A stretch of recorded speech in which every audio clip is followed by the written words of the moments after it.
အိမ်မှာထမင်းစားရတာမကောင်းလို့အပြင်မှာဝယ်စားကြည့်တဲ့အခါဆိုင်ကရောင်းတဲ့ထမင်းနဲ့ဟင်းဟာမင်းချက်တဲ့ဟင်းလောင်မကောင်းဘူးမင်းလောင်ကိုပေါ်ဘသူမှမကောင်းဘူးမင်းတယောက်ထဲသာကိုယ်တွေ့ကောင်းနိုင်ဆုံး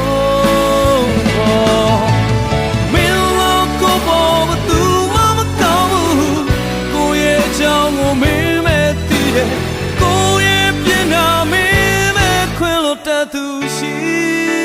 တယ်ကိုအိတ်ထဲမှာသုံးစရာပြတ်တော့ရွှေနဲ့ကကလေးချုပ်ခါပေါင်းတဲ့သုံးမိုးပေးတဲ့မင်းလို့ကိုပဲသူတို့လည်းမချီကြပါလားခွေ